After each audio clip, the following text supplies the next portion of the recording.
Tashidele everyone, welcome to In Conversation with Tibet TV. I'm Paldin Chudun, and today we are at the College for Higher Tibetan Studies, SARA, for the 6th Young Indian Research Scholars Conference on Tibet Studies titled Tibet in South Asia, organized by the Tibet Policy Institute of Central Tibetan Administration.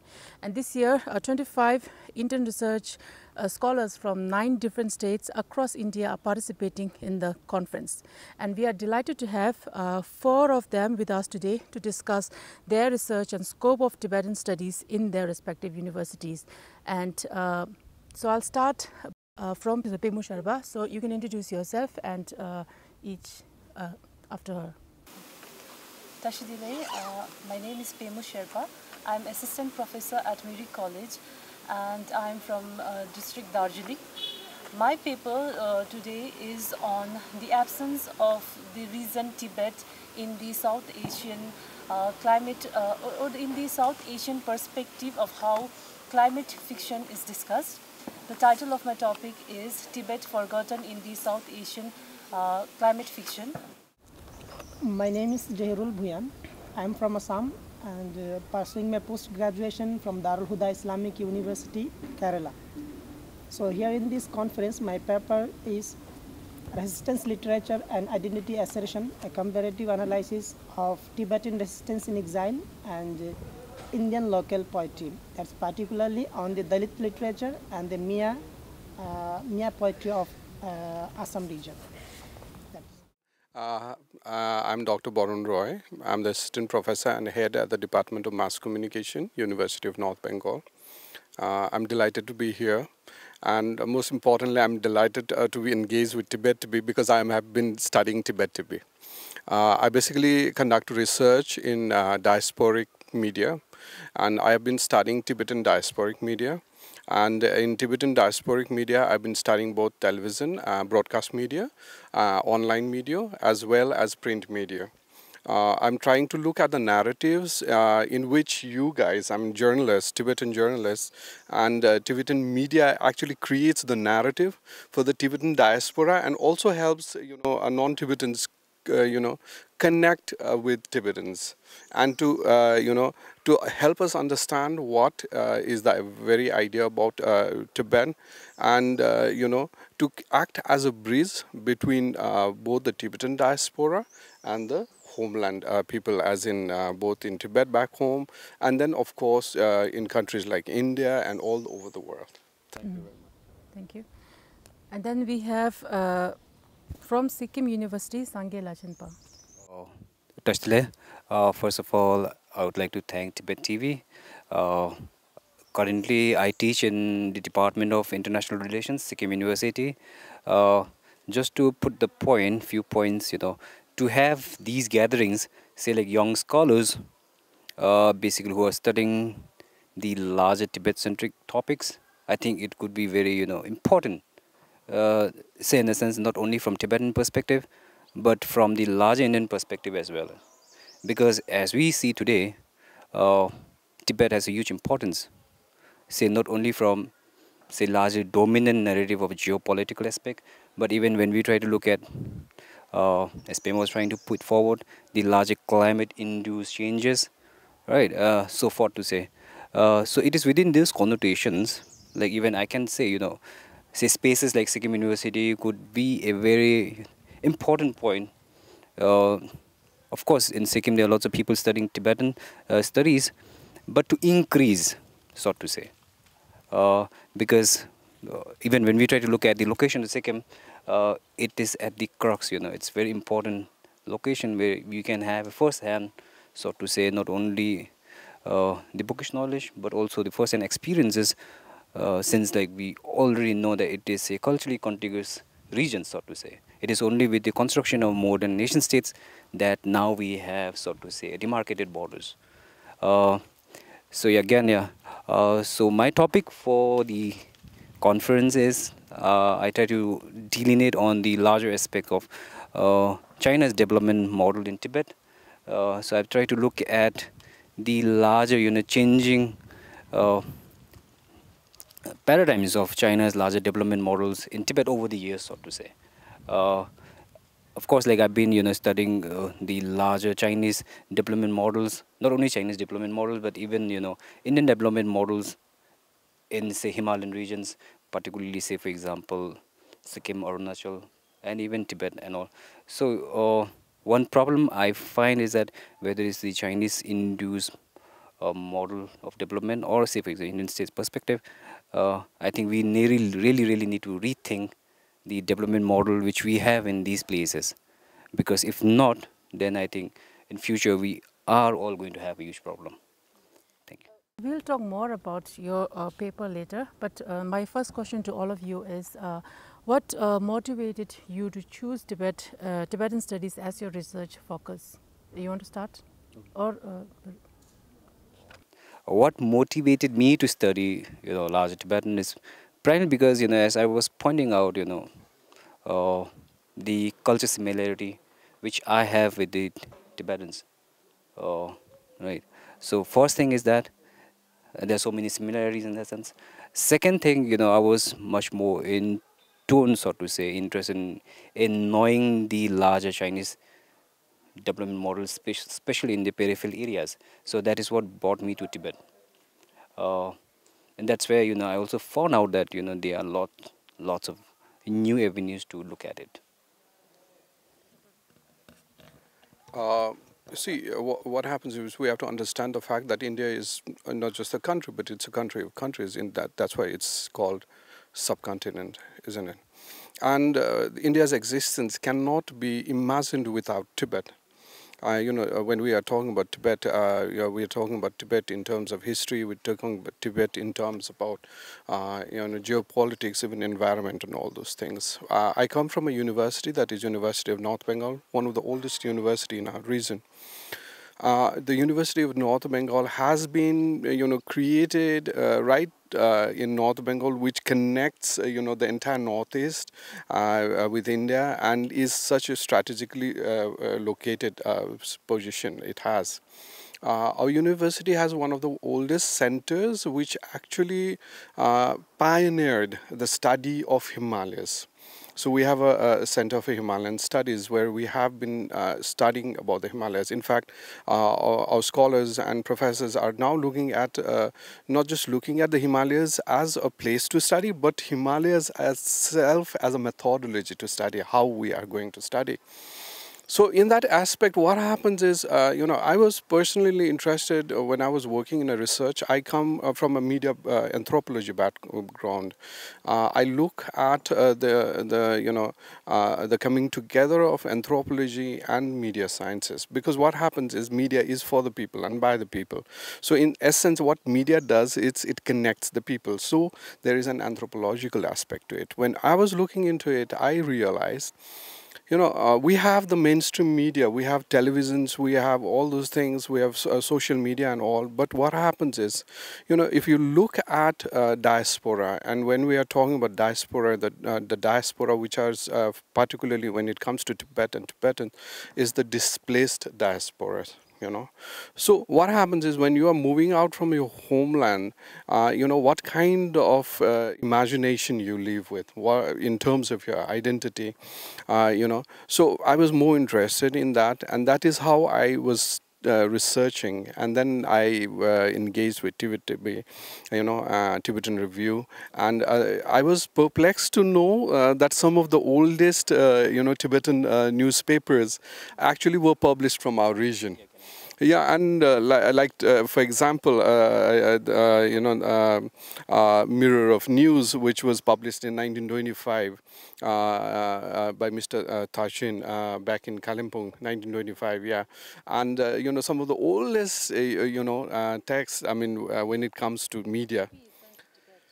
Yeah, it's absolutely centric to Tibet. It was, in 1925, when the Mirror of News was published, it was handwritten newspaper, first time. A newspaper which was handwritten, and it was, duplicated, and then it was, even sent back to Lhasa. So there is an extraordinary rich history when it comes to media texts within India, Tibetan media texts, and also how it is transforming today. You know, your Tibet TV is now worldwide, you know, and you are broadcasting, webcasting through YouTube. And I was surprised to see that you do it in so many languages, in French, in Germany, you know, in Italian, in Russian and all.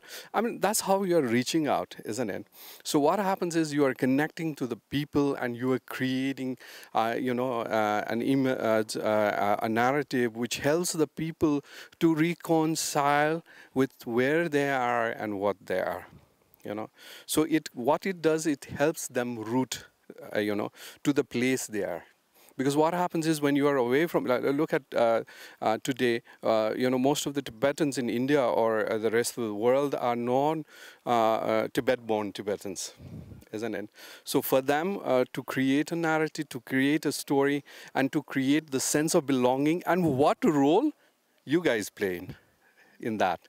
How does media play in that? How does media help in being the friend when you are all alone and you can just watch Tibet TV or any other thing and then you know about what is happening? So that was my research and I was interested in that. Actually, I am working behind my master's thesis that's based on the resistance literature and the assertion of identity. Actually, this comes under post-colonial studies. So when I was looking at the major aspects of the themes under the resistance movements, so I was looking for such like liberation movements. So I found in the global attention, so we can say that the Palestine movement and the Nicaragua movement, and like in the history we are more familiar with the Harlem Renaissance and their resistance literature by the Zora Neale or Langston Hughes. So they celebrated their blackness and they defended their identity and their ideology. So similarly, as I am originally from Assam, so I am very much engaged with the Mia community, and I am also a Mia from the Brahmaputra side. So when I was studying about these Dalit literature or the subaltern movements through the literature, so when I received this message, actually I was not aware of the Tibetan resistance literature. But when I got that there is happening a conference under the Tibetan Policy Institute, so I was very much interested to go and engaged with this literature also, because it's somehow related to the Indic India, because it's originally under the Buddhist, which is based on the Indic Buddhist literature. So the Dalit literature as well as also anciently can be seen somehow related to the Buddhist literature, like the poet Ghora or Chokra. They are just like defending their identity and asserting how they must be recognized as a community, not just as marginalized or oppression from the dominant community as based on their religion or caste. So to say about the Mia community, especially in my thesis work, I am referencing the Mia poetry as a main source of resistance literature. So how they are defending themselves and how they are defining themselves for the dominant people. Actually, the Bengali script, the colloquial Bengali script is not available. So they are using and forming a language to say or to awake the local people of the Mia community. But the dominant people, for say it, the Assamese people, so they think that this language is not a language but it's a dialect. So they are getting threatened that their Assamese language will be diminished and the Bengali language will be overcoming our Assamese language. So this shows that how they are facing marginalization in case of the linguistic base, and also as well as they are religion based, as they are Muslim. So they say that the Muslim are originally the migrant from the Bangladesh, and they call them illegal migrants. But the migration happened before the era of before the independence of India, in the era of British rule. So how can it be said that these Mia community are migrant or illegal migrant? So these poets are just like expressing their fear about their identity, their loss of identity. So when I was engaging with the Tibetan literature, I got that they are also facing some kind of loss of identity, then the quest for returning home. So I saw somehow a very much relation between those literature. And to say about the Dalit literature, it is also a kind of similarities, because it was much systematic marginalized social injustice, as they are said the varnas or cleaners or sweepers of the community. They are not getting that much priority or dignity they must deserve. So that's why I got motivated to get engaged, as I will be more confident in my thesis work also, as it will go as a resistance under the post-colonial studies, as anti-imperialism and the anti-colonialist ideologies. That's. As a literary student, I was always fascinated by fiction more than non-fiction. But by reading fiction more, I came to know that there is a very fine line that divides fact from fiction, especially when it comes to Anthropocene or science fiction. They are giving us a future that today that is coming, or that we are going to live soon. So it's an impending future that the fiction is providing us, and in this scenario, when I read and why Tibet, is because there was hardly any presence of Tibet in these fictions, which was mostly narrated by the Western narratives. So that was what intrigued me, at the same time fascinated me to study that why not a region like Tibetan Plateau, which is at the verge of getting affected the most. They are at the front lines of climate change. So that is what fascinated me. At the same time, when I read, though Tibet as a reason is used in the fictions, but only as a background, or maybe in one of the fiction it is used as the Tibetan settlers of some place were staying in an island, and that island itself is now is under the sea level. Now where the Tibetans will go. So only that kind of narrations is made, but not the idea that how to protect, how to do a kind of a conservation of nature in order to not to face those reality which the fiction is bringing us. And why Tibet is also because of the region where I belong to, Darjeeling, which is home to a huge number of Tibetan settlers, and I have actually born and brought up with some of my friends who are Tibetans. So it is also close, their stories and their narrative narration is also very close personally, and in fact they are one of the ethnic groups in Hill. They have their own language. They are very strong culturally and traditionally. So those are some of the things that I think that makes this study, or gives a kind of I think it actually should be channeled into climate fiction. So that is my point of view. So you all have a very different research papers. Bimala, so what opportunities and scope do you see for Tibetan studies in your university, Mirik College, right? And also, how much important and attention does your college or your faculty give to the Tibetan studies at the moment? If I have to talk about my own institution, Mirik College, we don't have a separate department that fosters the study of Tibetan, but we come under the University of North Bengal. There we have a Center for Himalayan Studies that does give us the scope to study Tibetan language, be it language and literature. So that could be one, and the other, but since I already mentioned that the hill region itself has like many number of Tibetan scholars and students who are interested, especially because of this could also be seen from the point of view of or you can say anthropology, from the study of anthropology also, and also through the study of Buddhism, the religion mostly. So yes, Tibet is mostly discussed in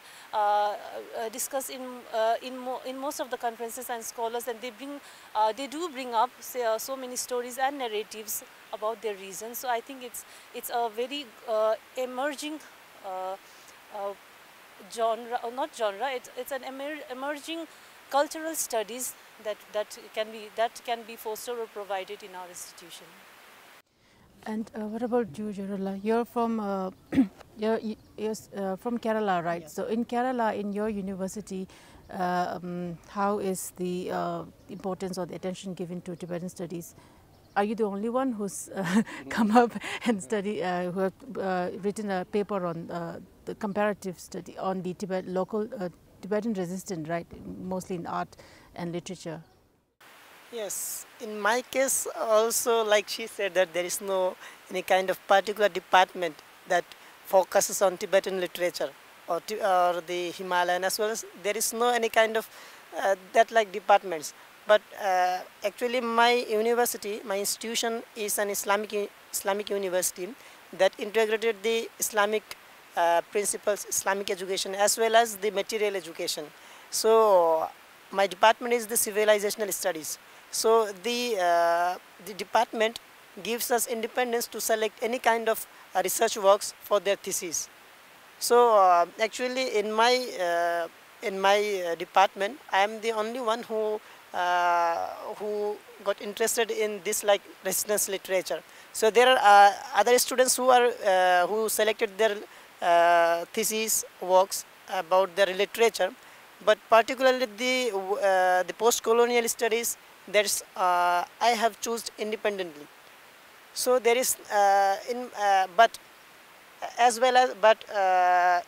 my university there are more than 20 or 25 students from Assam studying there with me. So we as a friend, we more often talk about this Mia community and their poetry and how that influenced the political issue of Assam. And currently, as this is a political issue, major political issue, because they are dividing the Assamese Muslim and the Bengali Muslim. So they call the Assamese Muslim another community and the Bengali Muslim are another community. So just like there's a ruling by division, and just like, so we are in Kerala, we are familiar with our own community, but with the Tibetan studies, there is no any kind of department or any kind of discussions, but it will come under certain programs that are held by the union, students union. So I think that is enough. Actually, in my case, I have personally got interested this Tibetan studies under my thesis work and research further on the post-colonial studies. We have a tremendous scope, and our university, being one of the oldest university in the region, there is a Tibetan language studies which is taught at the undergraduate level. We have a Center for Himalayan Studies, it has been already said, which is also one of the oldest centers of research. They have more than 50 to 60 PhD scholars who have been working on different aspects of the Himalayan regions, including Tibet. And then we have the Center for endangered and local languages also. So and we are looking at also cultures. That is, you have to understand one thing, that Tibetan culture is not just diasporic but also indigenous to a lot of reason. When local cultures, the Center for Local Cultures, are also studying that.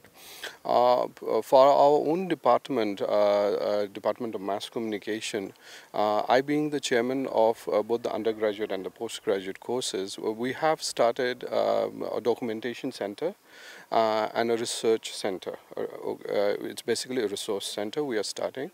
It is named after Padri Ganga Prasad Pradhan, who was one of the first journalists who started the Nepali newspaper, Gorkhe Khabar Kagat.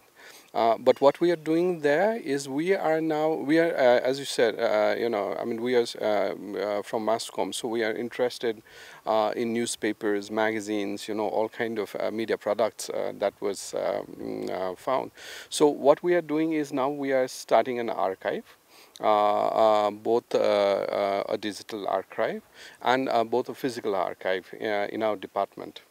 And we are trying to also, that's why one of the reasons for coming here was also to negotiate and to connect with Tibet Policy Institute, so we can reach out probably a memorandum of understanding.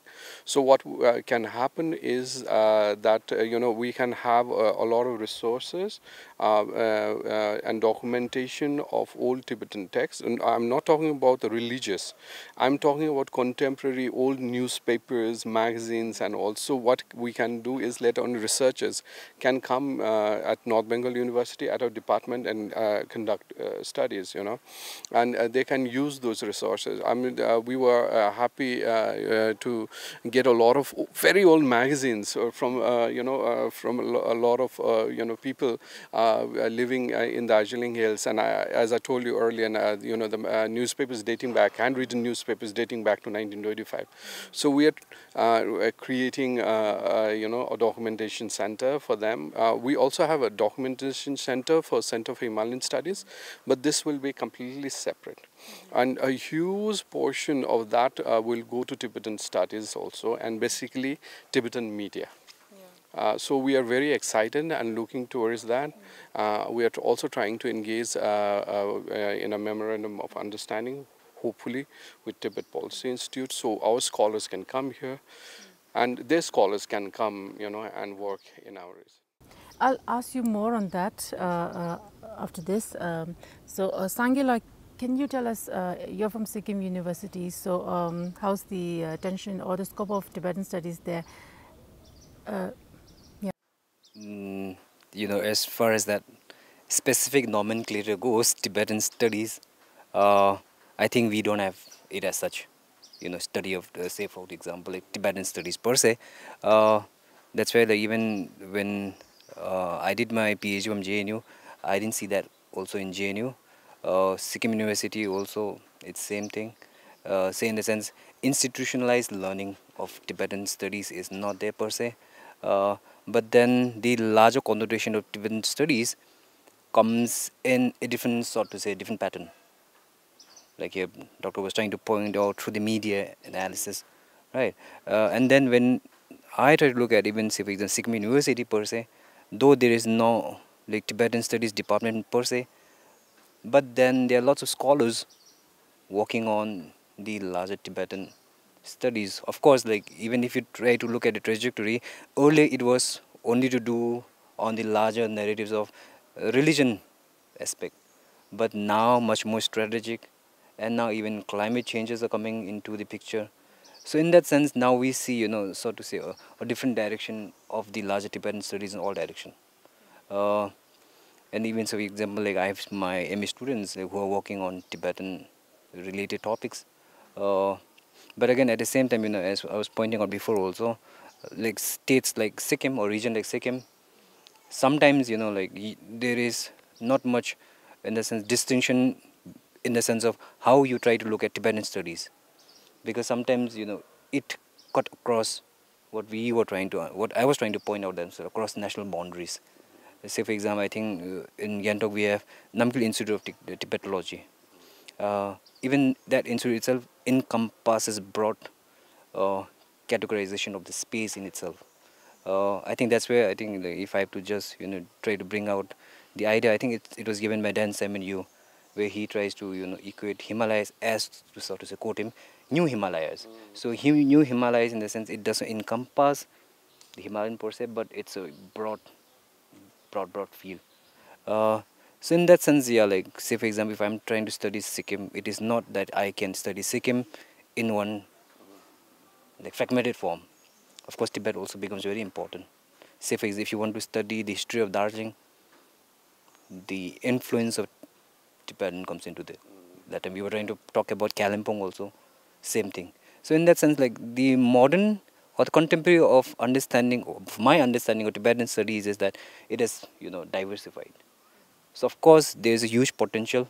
That is where the conference, such as the young scholars delineating on the larger Tibetan studies, becomes a space, a very important space, wherein like different scholars who are working on the Tibet-related topics can come together and then delineate, debate, discuss, uh, and through this conversation, I mean, so many new things comes, which could be useful for so many different purposes.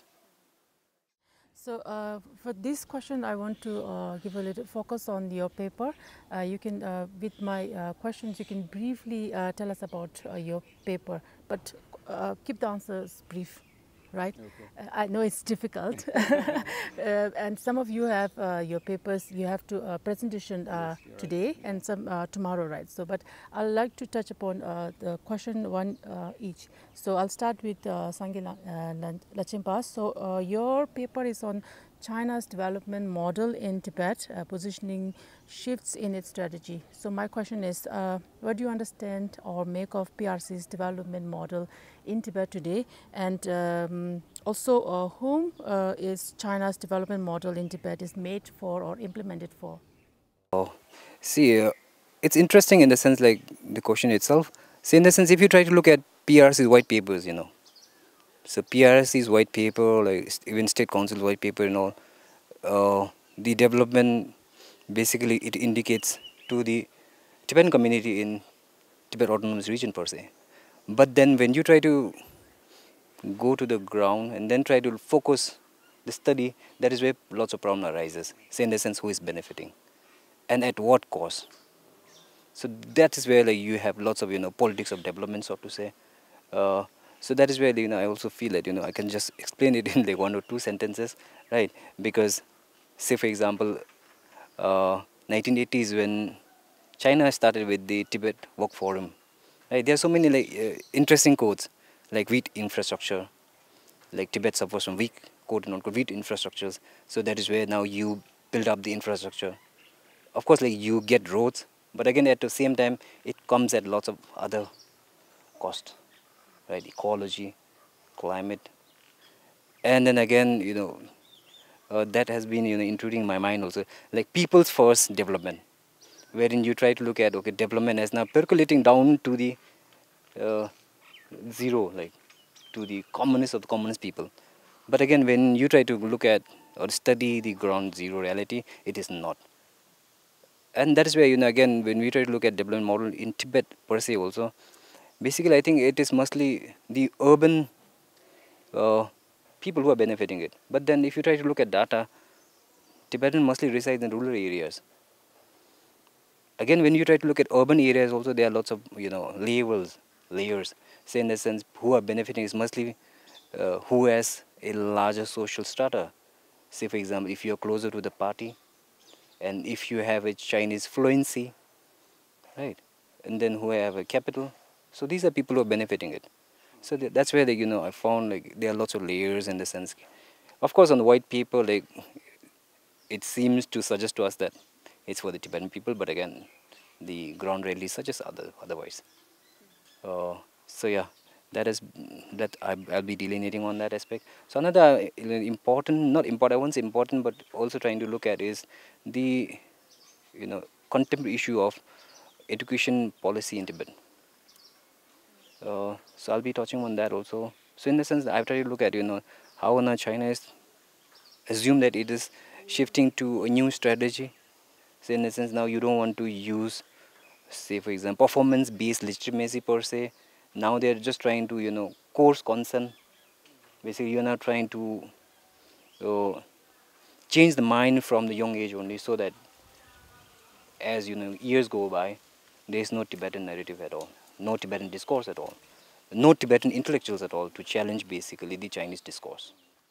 Okay, thank you. And Dr. Barunla, so your the paper is on diasporic media, discourses of homeland and identity in Tibetan newspapers in India. So earlier you have spoke about your plans to have a MOU and preservation or digitization, you mean, right, of those old newspapers that you have found in Sikkim and through your research, Darjeeling, Sikkim area, northeast here, right? So can you tell us more on that, and how is this discourse different or similar to other minority or refugee? Yeah, I mean, what happens is we have to look at things both in the historical and contemporary perspectives. And he was talking, the narrative and the discourses. As a student and a scholar of mass communication, I study narratives. I study how media creates narratives. So what happens is when we are today we live in a world where narratives are created, destroyed every day. We build our identity based on narratives. When our young friend here is talking about the Mia identity, he is also trying to look and understand the narratives when it comes to Mia identity, and how Mia as a minority within Assam is struggling to exist. Isn't it? I mean, Tibetan peoples are very interesting in the sense that they are at the same time a diaspora within Indian subcontinent, having been displaced from the homeland, but also they are also an indigenous. Take for example, a lot of Tibetan people are indigenous to the region, because see what happens is Tibet and India's or the borders were formed much later, but the existence was a long time ago historically. When Mr. Thachin started a Mirror of News way back in 1925, Tibet was an intact country then, and Kalimpong was, at the very center of Tibet, China, Russia, India, British India, and all those places. What we are trying to understand, what my research is about how the media, diasporic media, and my present research is on Tibetan diasporic media. So when I'm talking about Tibetan diasporic media, I'm talking about media by the Tibetan people for the Tibetan people, for the Tibetan diaspora. So in this, what are they talking about? I'm interested on what the media is covering and how they are covering things and what are the narratives being portrayed by the media. So what happens is, I'm interested in all those people spread across India. I was very interested to find out that first settlements were not, when thousands of people came from Tibet along with His Holiness. What happened is they did not settle, not just in northeast or region, but they went right down to Karnataka, Bangalore, and there was, the settlements in Karnataka. What happens is, when you are in a completely alien nation and you're trying to find out what you are and who you are and how would you exist, what would your identity, how would you negotiate the dilemma of your own lost nation and of your new existence? What are you? Basically, in this research, I am also trying to navigate through this in terms of the universalism, particularism continuum, where you are trying to make sense as a global citizen, but also as a Tibetan. So that negotiation, that dilemma, and how does like Tibet TV or diasporic media negotiates this dilemma. For example, interestingly, I found like you telecast your news in Chinese, in French, in German, in Spanish. So what you're trying to do, you're trying to create a narrative for the Tibetan people, isn't it? And then, of course, you are reaching out back also in Tibetan languages, in Nepali, in Hindi, and all those. So what is happening? But the other most important thing is that the mainstream media in India does not cover the issues of the Tibetan people, unless and until if it's about His Holiness the Dalai Lama, or is it something very important. But the basic mundane affairs, what are the Tibetans doing, what are the diasporic communities doing, what are the minorities doing, how they are existing. That narrative is lost within the media scape as media ecosystem. So in that sense, you play a very critical role. The Tibetan diasporic media or any other diasporic media, creates, like, for example, the Mia, community could have a social media portal.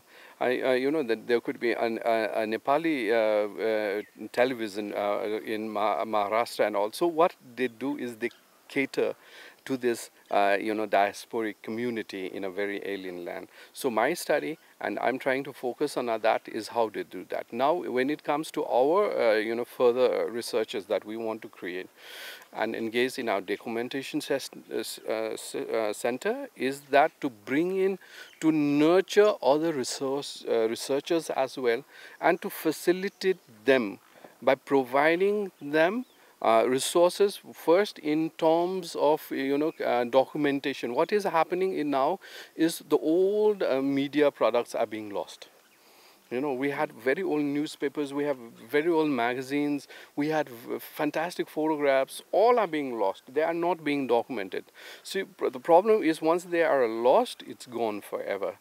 So we want to archive it and document it, keep it both in a physical and a digital form. So what will happen is, ultimately, then anyone can come and conduct research. So in that sense, our engagement with Tibet Policy Institute at an institutional level could enhance the research further in Tibetan studies, and not just Tibetan studies, but in very, a lot of minority studies, and a lot of focus can be garnered and generated in this Himalayan regions.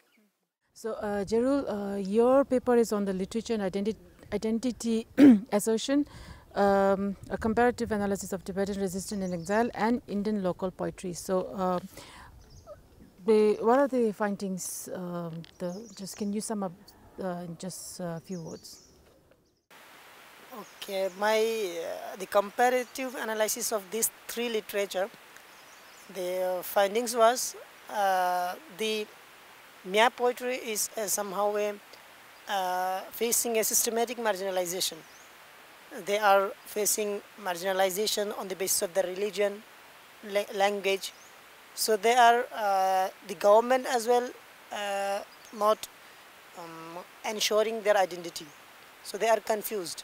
So that's why the Mia poetry itself is a systematic marginalization by the government as well as the dominant people. So these peoples, or this poetry, this genre, are trying their best to identify, to work, to awake the local peoples, local community, and as well as to give some information and some to bring some dignity and priority from the Assamese people as well as from the government. It is not a threat to Assamese or any kind of the governance or the Assamese people or any other tribe. Actually, Assam is very rich in diversity. There are more than 16 tribals. So Bengali language or the colloquial Bengali is not a threat, but it can be a literature to northeastern region. So it rather not to give any kind of threatening nature of this dialect or this Bengali language. They should give some scope in this regard. So they are not just so these are the things the Mia poetry are showing from within their poetry. So in case of the Dalit poetry, it's just having a social injustice. So they are trying to explore the themes about their being discriminated on the Varna system, as these were overcome by not only this poetry, but as like the Constitution of India gives the right for them, and not longer this discrimination is available. But as it's an image or a stereotype of them being a sweeper or cleaner, it's all it remains till now. But it is not shown, or most of majorly it was overcome. And thirdly, if we talk about the Tibetan literature, it was about their homelessness. They have not any specific region to say that this is my country or this is my homeland. So they are scattered in Bhutan, Nepal, and India, as well as in the US, Canada. But I have seen an interview of Wagmodampa, I think. So she says that when she was asked that what do you feel when you are in US, do you think as your homeland? She says that it's not quite normal to say where is my homeland. She says that when I am in USA, then I say it's my homeland. But when I am in Nepal, I say that Nepal is my homeland. But when I am in Bhutan, so that's my homeland. So they are actually fearing their identity. They have not a dignified or a specific identity. So they are scattered. So this is how the analysis of their poetry and their moving nature. So I found this much of analysis. Though it may be some lack in my research. So I will be doing my further research on that. So hope about the Mia community, the comment about the government can be somehow lacking the background of the government or the politics, the Muslim community. So it's will be only on the basis of my small or little research. So there will be a lack in my research. That's it. Thank you. So, Pema Sharpala, so your paper is on Tibet forgotten in South Asian contemporary climate fiction. So, what's the takeaway and findings from your research? Firstly, I would say that what more interested me in writing this paper was the absence of Tibet, or the Tibetan narrative, as we say. And might be also what I'll just extend on what Sir said, that there is this lack of translation that we find, because even if we want to know about the story, the ground level story of the Tibetan writers, it is mostly on the it's mostly about identity crisis or exile, but we don't have much say on what is their thought on climate change. How can they battle? Because this is happening in Tibetan plateau.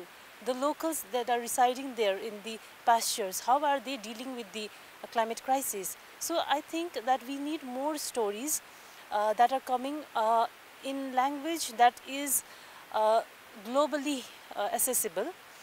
There might be in Tibetan language, but again due to this gap of language, there is no translation books essay, so that could also generate this this lack of knowing.